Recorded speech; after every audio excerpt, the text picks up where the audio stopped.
approach so that there will be a dedicated right turn lane and a dedicated left turn lane. So right now, 31st. 31st.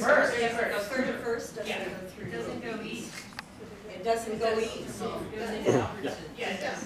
Is it gonna go into the apartment complex there? No, it goes east and it goes into Hilliard. So This that's is okay. Albertsons here, I live on the street, Yeah. and it goes So right it's into. going into the back of Albertsons where the new building is gonna butt up No, against. so it's not, the street's not gonna continue. What I'm saying is where that intersection, the current intersection is, they're gonna add basically an additional lane so that if you're turning left, or if you're behind, if somebody in front of you is turning left, you're gonna be able to make your right turn because you're gonna have a separate lane. So 31st would be the two. Where are you turning into? Are you turning into the You're apartment turning into complex? Hilliard No, you're Street, turning into Hilliard.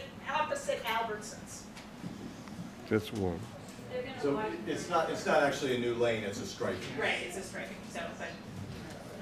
And then the second one, the second mitigation is to construct, an enhanced mid-block pedestrian crossing on Hilliard Street between 31st and 32nd. So it will be, perhaps you've seen the one on 30th near Camas Ridge, it's they're the rapid flashing beacons where you push the button and able to get across. Between 31st and 32nd. Yeah, They between do need 31st that. and 32nd. And you Oh, I show thought it me. was at 32nd. No, it's between 31st and 32nd, and it, I Okay, so believe, here, No, it's between 31st and 32nd. yeah, and it's about mid-block, it's really in the range where the bus stop is, so it would get pedestrians there, and so they would be responsible for constructing that. That won't work. how are these people gonna get out at 32nd Street here? If they're not gonna get a dedicated light here, nothing, everything is gonna, when these, it's not gonna work. They're not gonna be able to get out here without some kind of light. Mark, you got a bunch of people behind you. Okay, Yes, and we're, never mind. You guys are gonna do what you're gonna do anyways, but. I personally agree with you. Having to get that's out of not gonna work. 31st, but I'm gonna move on to the next person. I'd rather not. I have a voice, I'll use that instead of a mic. So I guess I want to say thank you to Betty, thank you to Heather, the board, thank you for the city coming. I own property on East 32nd. I heard about this. A 5-story building is gonna have light all night long. I live presently near Cascade Manor. The tower shines all night long. I'm gonna have the same thing, it's gonna go all the way to Willamette. Besides the fact that traffic is gonna divert from 31st, 33rd, and 34th to Willamette. I've already been stopped because of the narrowing of Willamette at 32nd with the stoplight at 29th. The traffic jammed all that way. Yeah, good job on that one. It's incredible. But that said, I also want to address a letter, looking at the public comments. The letter presented, I believe on behalf of the southeast neighbors, that says we welcome this proposed plan, which is not true. I've been to board meetings, we talked about we would prefer a 3-story compared to a 5-story. I realize it's commercial, he could build up to 10.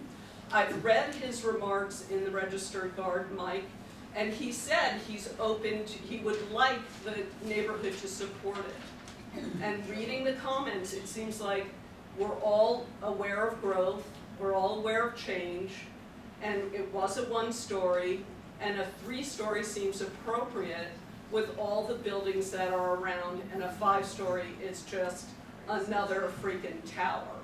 Besides the fact, it impacts the traffic tremendously, and the parking would be, first of all, Albertsons is gonna be ticked. They're gonna have parking in their parking lot. The neighbors are gonna be not very happy. I already know from Cascade Manor with what they've built, and they have not provided parking for their employees, and how it's impacting my neighborhood and market of choice. So anyway, I'm very confused about the letter that was sent, and it supported Evan, and then another letter was sent, I believe, by Heather without the board's knowledge, I don't know, the one that renounced Evan's report, which I don't even understand by the dates, how your date is the 6th, and the date of the board is the 9th. So I'm very confused of what's going on within the board. Thank you. Do you have a specific question? That is my question. I'd like to understand what the heck's going on with representation for the neighborhood. So if I understand what she's saying is, where was is the agreed that where's the neighborhood? The 3 stories People was- want a 3-story development. They do not want 5 stories. Correct. Why isn't the neighborhood standing up and saying, no, we're not gonna use land use code. We don't believe in it. I don't believe we have that option. Am I wrong? Do we legally have an ability to tell a developer, no, we want a 3, not 5? The permitted height on this property is 120 feet, as long as they're set back a certain ways. They are only proposing 62 feet in height. So height is actually not something that we're reviewing as part of the traffic impact analysis or their adjustments to the parking lot standards, so. But there also was the variance for making the builder footprint bigger and providing less parking. There was actually not a variance for less parking. You're correct that they did ask for a longer building than would be allowed, it's typically allowed in residential. Okay, there's the traffic, there's the footprint, and I thought along with that There's was something about the parking lot landscaping and layout, but it's not the number of parking. They actually honestly could have gone they could have had a lot less parking, without requesting it. So, they're actually providing more than we typically see for apartments. So then the question is, again, with the city being told, all the people, there was over almost 80 people that verbalized they're not happy with the height. Right. More than that with the traffic.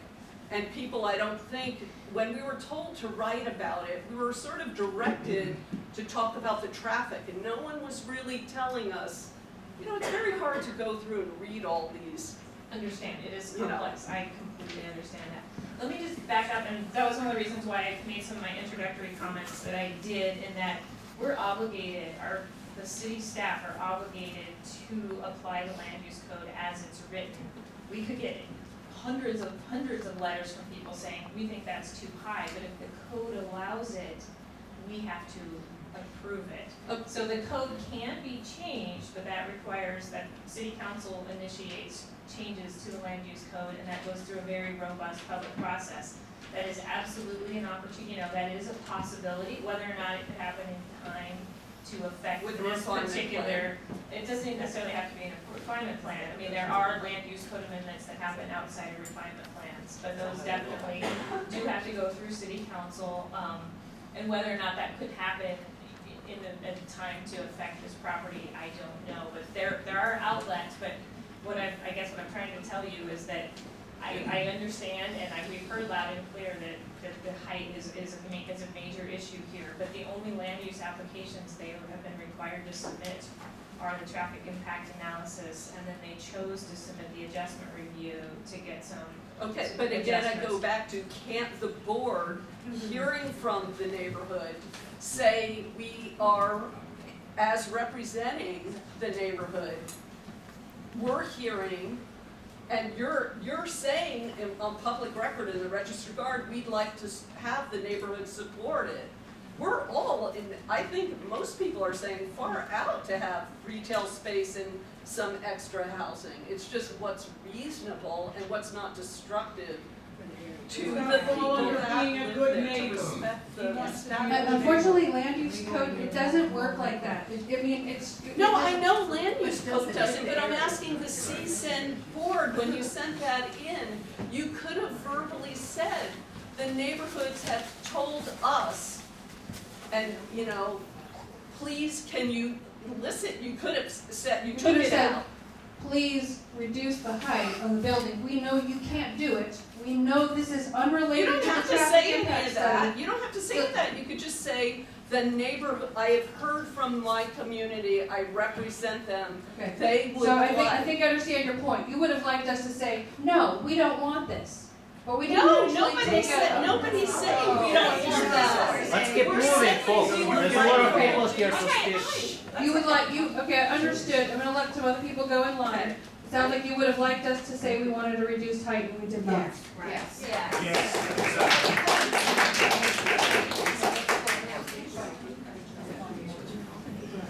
Thank you. I lived at the 3300 block of Kincaid for 20 years, and I don't know where to start, but. A louder, please.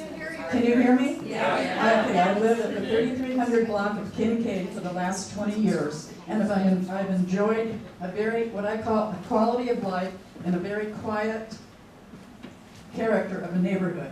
It will be, the traffic will be displaced onto my street and every other street around there. I know, I do that. I avoid congested areas, but I'm also very understanding. I don't like people speeding down Kincaid on my street. Anyway, this is the first time I've ever spoken in public like this. I just will say that having lived where I've lived on Kincaid, I also go this way. But from these, I don't know what you would call them, tributaries, these residential streets onto 30th, that's prohibitive.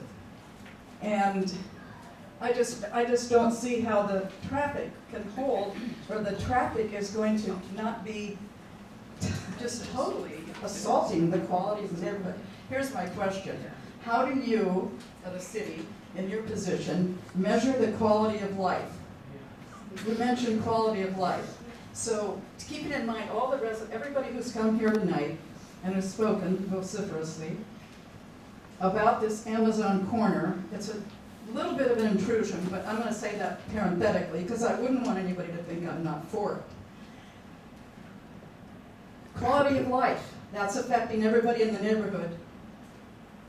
And I just don't see it being anything but a bottleneck in a very highly congested area where I go at least 2 or 3 times a day to get to town. Thank you.